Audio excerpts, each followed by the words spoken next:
Bismillahirrahmanirrahim. Assalamualaikum warahmatullahi wabarakatuh. Alhamdulillahi rabbil alamin. Wa sallallahu ala sayyidina wa maulana Muhammadin wa ala alihi at-tayyibin at-tahirin wa ashabihil muwalin, amma ba'du. Ma'asyiral muslimin wal muslimat ayyadakumullah.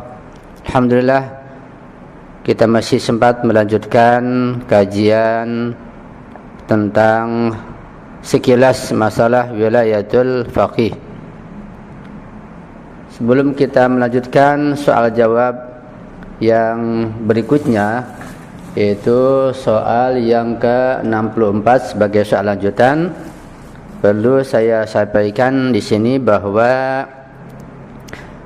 pembahasan tentang wilayatul faqih yang saya sampaikan di sini hanya sebatas membaca teks yang ada di buku fatwa-fatwa jilid 1 yang sudah dicetak itu, dan kemudian saya berusaha menyederhanakannya dengan ungkapan yang lain agar mudah dipahami oleh kita yang masih tingkat muqaddimah. Karena itu pembahasan tentang wilayatul faqih di sini saya tujukan hanya sebagai pengantar dan sekedar mengenal secara global apa itu wilayatul faqih dan siapa itu wali faqih. Karena itu kita tidak membahas misalnya masalah-masalah yang berat dan mendalam seperti masalah syubhah hukmiyah dan syubhah maudhu'iyah seputar wilayatul faqih. Apalagi saya sendiri belum memahami syubhah seperti ini dengan baik. Karena itu bagi pendengar yang ingin memahami lebih detail lagi tentang masalah wilayatul faqih ini, bisa bertanya atau berguru secara langsung kepada ustadz yang dianggap telah menguasai materi dengan baik dan mendalam, dan tentunya dengan mudah dapat ditemukan dan dihubungi jika antum berkehendak.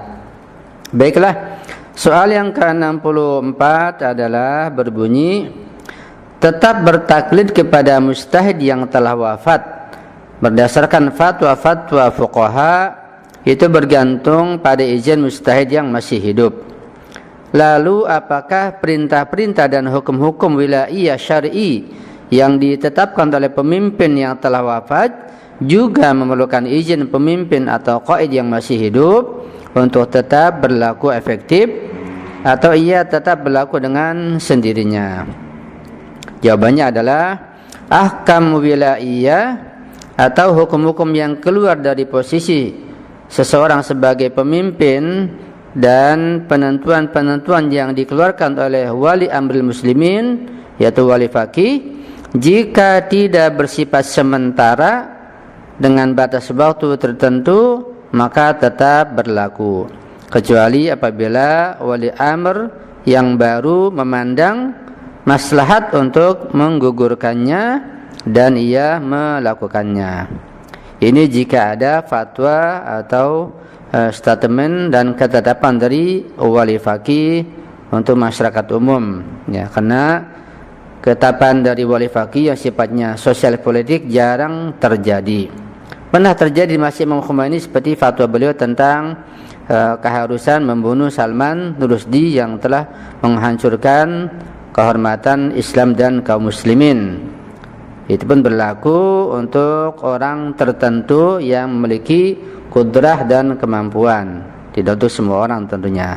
Dan fatwa itu belum dicabut sampai sekarang, dan wali faqih yang baru yaitu Imam Sayyid Al-Habib Ali Khamenei belum mencabut fatwa Imam Khomeini yang lalu tersebut. Soal yang ke-65, apakah wajib atas faqih yang hidup di Republik Islam Iran jika tidak meyakini wewenang mutlak faqih menaati perintah-perintah wali faqih? Apakah jika ia menentang wali faqih dianggap fasik? Jika ada seorang faqih meyakini wewenang mutlak faqih namun menganggap dirinya lebih layak menduduki posisi tersebut, Apakah jika tidak mematuhi perintah-perintah faqih yang memegang wilayah dianggap fasik? Jawabannya adalah wajib atas setiap mukallaf termasuk faqih menaati perintah-perintah hukumatiyah. Itu perintah-perintah dari posisi seseorang sebagai penguasa, wali amr muslimin. Dan tidak diperbolehkan bagi siapapun untuk menentang yang memegang urusan kepemimpinan karena menganggap dirinya lebih layak. Hal ini dengan catatan apabila orang yang praktis sebagai pemegang kepemimpinan atau wilayah mendapatkan tampuk wilayah tersebut melalui cara legal yang telah diketahui. Jika tidak, maka masalahnya sangat berbeda. Jadi misalnya seperti wali fakih sekarang Al-Imam Sayyid Al-Habib Ali Khamenei di Iran sebagai salah seorang cucu Rasulullah.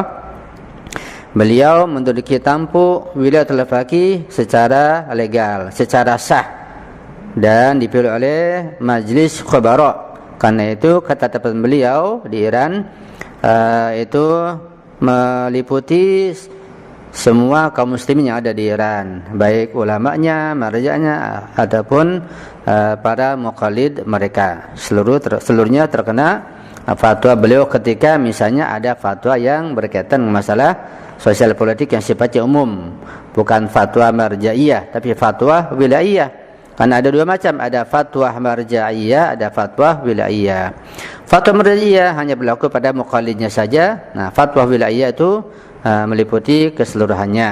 Ya, dan itu sangat jarang terjadi tentunya. Soal yang ke-66. Apakah mujtahid yang memenuhi syarat-syarat pada masa gaibnya imam ke-12 mempunyai wewenang dalam menerapkan hudud atau sanksi-sanksi? Ya, jawabannya adalah wajib melaksanakan hudud pada masa gaibah juga.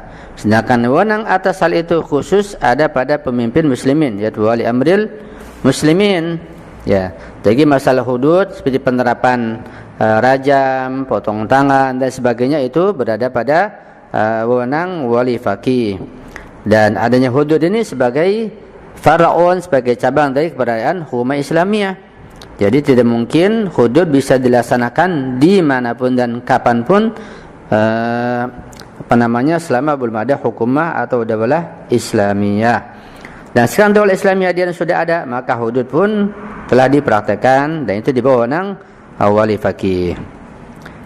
Kemudian soal yang ke-67.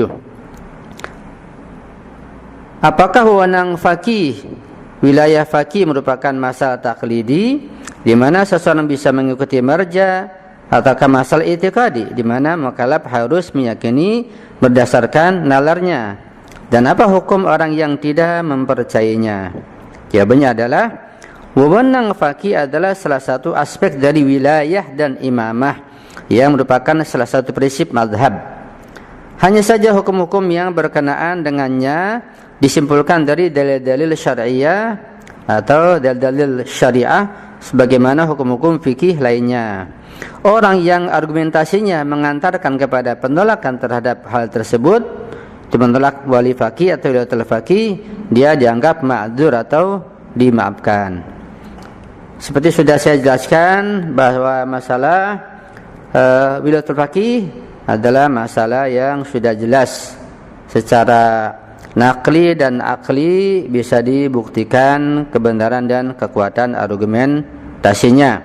Dan ini merupakan prinsip mazhab dalam mazhab Syiah Imamiyah. Kalau demikian, maka orang-orang yang menolaknya dengan dalil atau dengan taklid, maka dia dimaafkan dan tidak terkena sanksi apapun. Ya. Kemudian soal yang ke-68. Kami kadangkala mendengar dari sebagian pejabat tentang wewenang administratif yang berarti mematuhi pejabat yang lebih tinggi tanpa membantah. Apa pendapat Anda dalam masalah ini? Dan apa tugas syar'i kami? Jawabannya adalah perintah-perintah administratif yang diterapkan berdasarkan peraturan-peraturan dan ketetapan-ketetapan administratif tidak boleh ditentang dan dilanggar. Meski demikian, tidak ada dalam konsep-konsep Islam sesuatu yang disebut wewenang administratif atau wilayah idariyah. Jadi wilayah idariyah atau wewenang administratif itu tidak ada dalam Islam.